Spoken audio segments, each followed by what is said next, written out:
My rush experience was very abnormal in that I took an early bid in the summer, and it was at a rush party up on a lake house in Atlanta.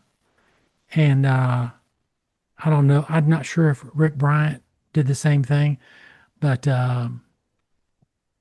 Ozier, not, I think Ozier was there, um, Binkley, maybe Guy Mitchell. I mean, it was all the star-studded thing, and it wasn't my first party. I'd been wined and dined for a while, so I remember they sort of circled around me outside this little cabin where we were having the party, and they were telling me about Phi Delta Theta and how much we wanted you to join and so forth. And I finally said, "Well, what do I do if I want to join?" And Binkley said, "Say yes." And I said, "Yes." And then the place just went crazy. It was just so, I'll never forget that excitement they had for me saying yes to Phi Delta Theta. But the little exchange with Binkley was priceless. What do I say? Say yes. I'm just so proud to be associated with this group of people. They are the times I've spent with them, not just in school, but particularly the last few times we were together have been so rich. And they're just some of the finest men I've ever met. Just good people. And so I'm more proud today to be associated with them than even when we sang Phi Kaya Forever.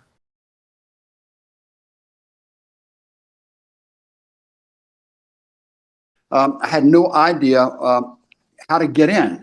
I didn't know anybody in any of the fraternities. I didn't have any family or friend relationships with in Phi Delta Theta or any other fraternity for that matter. So I said it's going to be entirely up to me. Either they like me, anything about me that they find appealing, and will be how I get invited to join, or else I won't.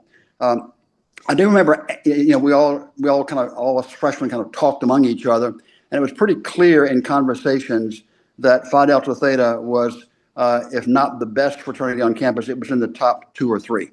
And my first thought was, well, there's no way I'll be able to be a member of them. What an honor that would be. But it was clear that they were held in tremendously high regard. And I remembered feeling awfully, surprised at how pleasantly I was treated by the Phis. Most of the guys, so many of the Phis were from big cities, from Atlanta, from Nashville, from Memphis. And here I was from a small town, and I was very pleased that they seemed to treat me with respect. I felt at ease about that, and that was very appealing to me because I wanted that obviously to be a characteristic of any fraternity that I would join. And then I must admit I was pleasantly surprised when I was then offered a bid. I guess the only other fraternity that I felt kind of was aggressively interested in me were the KAs. They made it pretty well known that they were interested in me. SAEs, not really. And in retrospect, that was okay. But so it was really, I wanted to be a Phi. And if I didn't get into Phi Delta Theta, I guess I would have been a KA, but not as happily as it turned out in becoming a Phi.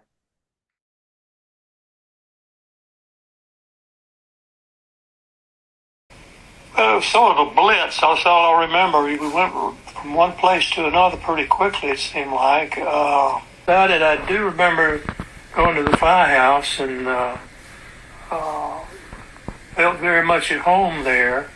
I went to several others. I considered becoming a KA, and I also considered becoming an SAE, mainly because I had people from Rome that were in the fraternities of the KA and of the SAE.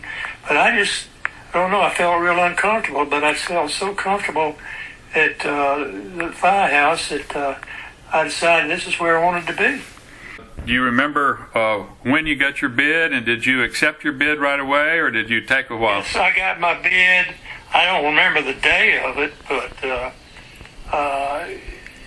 it was sort of in the middle of rush, I think. And yes, the minute I got it, I took it.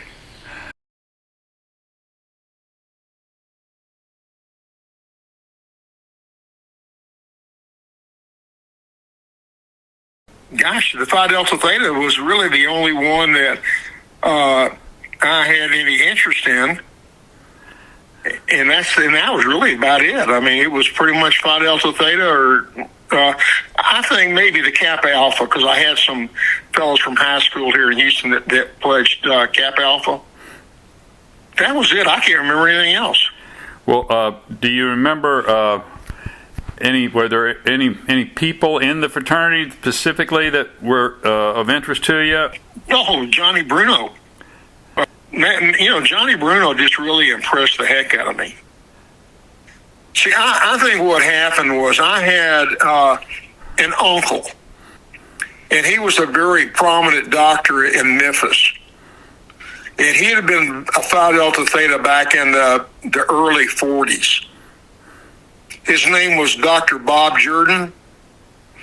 And I think he wrote a letter for them to take a close look at me. He never said anything, but I just have a kind of a feeling that was sort of my entree. I mean, they would have known me from, up from down. I just liked the people. I thought it was a high-class group of people, and I, of course, still do.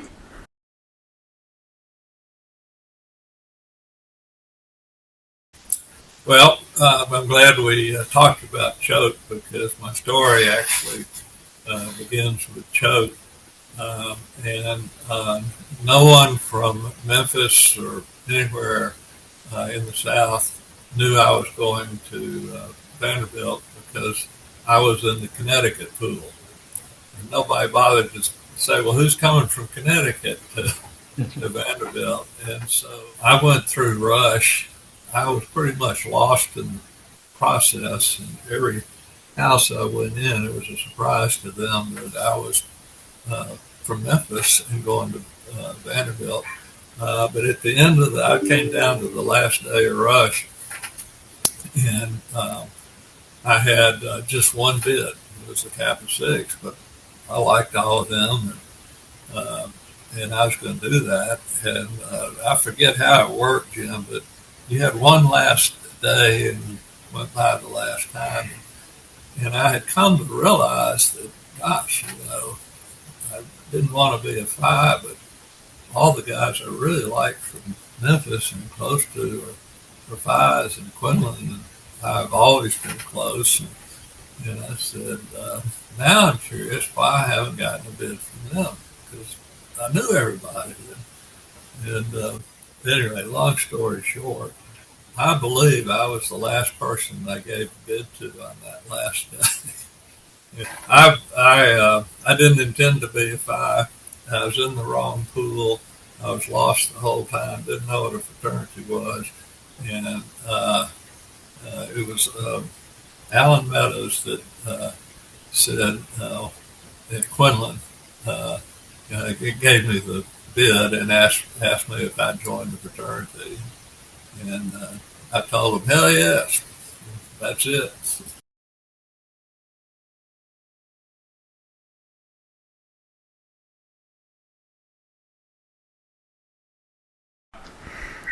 Well, my brother was a Phi Delta, was a Phi Duke, which that probably kind of sealed it. I guess it was either the SAEs. I knew Roger May a little bit, and I think he was an SAE, and I think he was a quarterback at the time at Vanderbilt, a few years older. And anyway, I just really, I liked, I remember Phil Brooks and a few of the other guys, and it's like, yeah, and like I said, it's probably really influenced probably by my brother's Phi-dom at Duke. And so it just kind of seemed the kind of guys that I was familiar with or comfortable with. And even though I really didn't see much of the other fraternities, I had a stepbrother that was a Kappa Alpha. And I don't know. I just never really kind of looked beyond the Phis.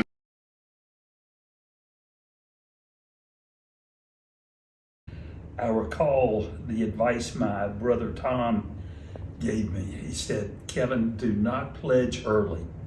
He said, if you pledge early, nobody will know who you are. So wait until the end when more people will know who you are. And I thought that was a good bit of advice. It was, made sense to me. And I did. I waited until, I think, the last day of Rush to pledge Phi.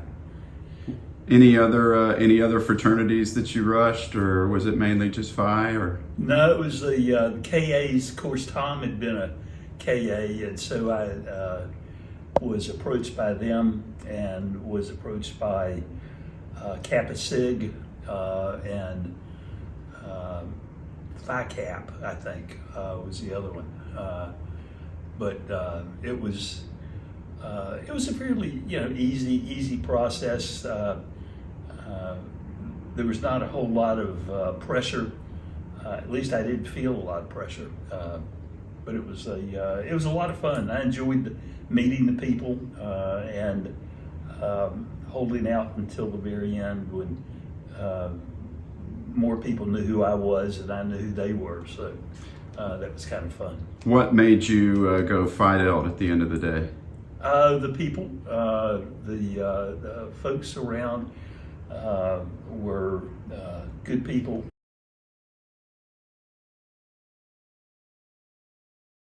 If you remember, I played freshman football, so I came in early, but I got to know all the football players, and so that was really somewhat of an advantage because at least I knew some people. I just remember, having a hard time making a decision. And I waited till literally the last minute, and it seemed like it was 6:30 on some day, and you had to decide. And it was the essays, the Phi's, and Kappa Sig. And I can't. If I tried to give a reason why I ended up with the Phi's, it was Stemler because I just liked him a lot, and seemed like the kind of person I'd want to spend time with. But I can't remember very well. And all I do remember is I just went back and forth, and then finally decided at literally the last minute.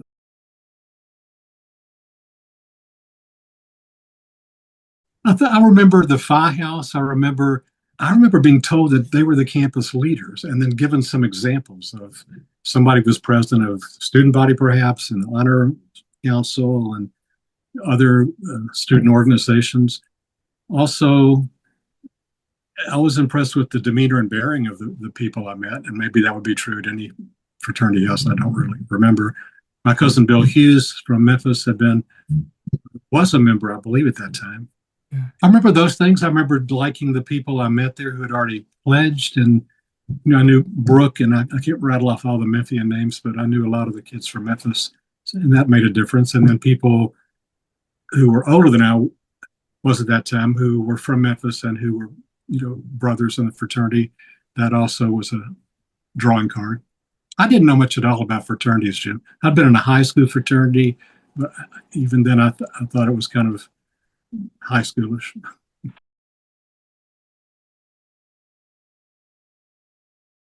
And I'd like to just make an opening little statement, which kind of summarizes everything for Rush for me, and that's the name John Stembler. He was the primary influence over my decision. If it had not been for John, I would not have been a Phi Delta Theta. John, as everybody knows, one of the finest human beings on this planet. And if I could not have asked for a better guide or better person to influence me in making my decision. Most vivid memory of the Memphis summer with the Phi's, or with anybody, was a party we had at Bill Quinlan's house. Well, on that particular occasion, I met Bob Miller. I took a liking to Bob for very good reason. He's just a great fellow, and he's always been a great friend. And if he's listening to this, he knows I'm being sincere when I say it. But we got to know each other on that occasion, and we were having nice conversation and talking, standing in line there at the waterfall, ready to dive or jump in. And we were getting a little bit closer, and I'm having this conversation with Bob, and we're kind of smiling. And all of a sudden, Miller's on the ground, and he's starting to slide toward the precipice.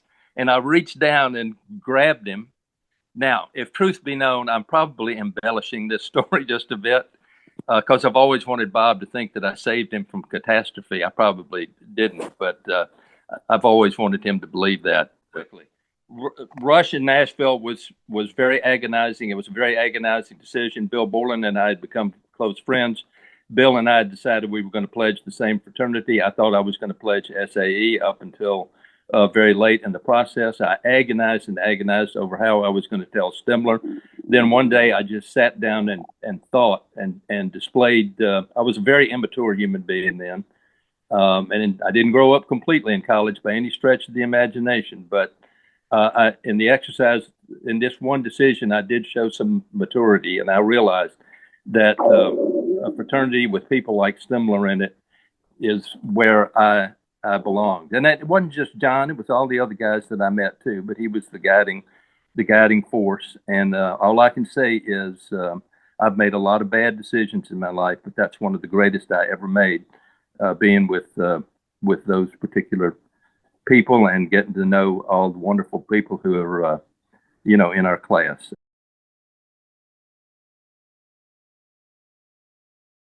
It turned briefly to why I'm glad I chose Phi.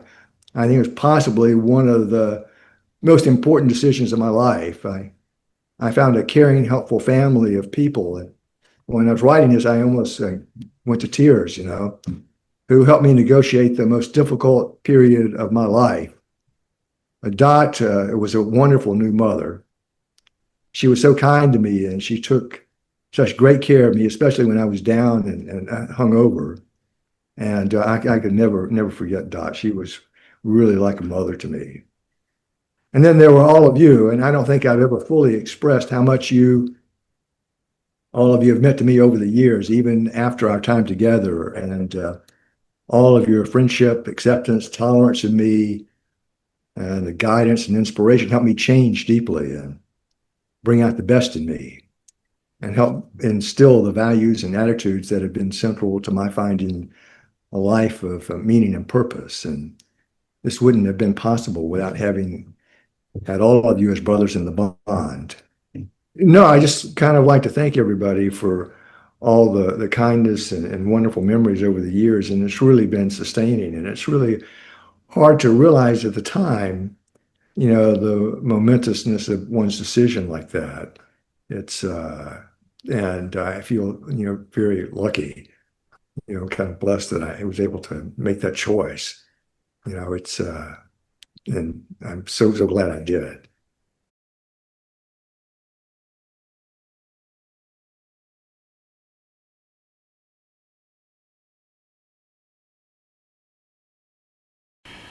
Kothi, the only thing I remember is that late that summer, Lee Knoll and I were over at my house, and my brother Joe Ray and his friend, and also a Phi, Joe Binkley, were cooking out on the grill. Lee and I decided that that was as good a time as any to tell them that we were going to pledge Phi. So we did. Joe said, "That's great," and everybody just went on with their business. That's the truth, the whole truth, and nothing but the truth.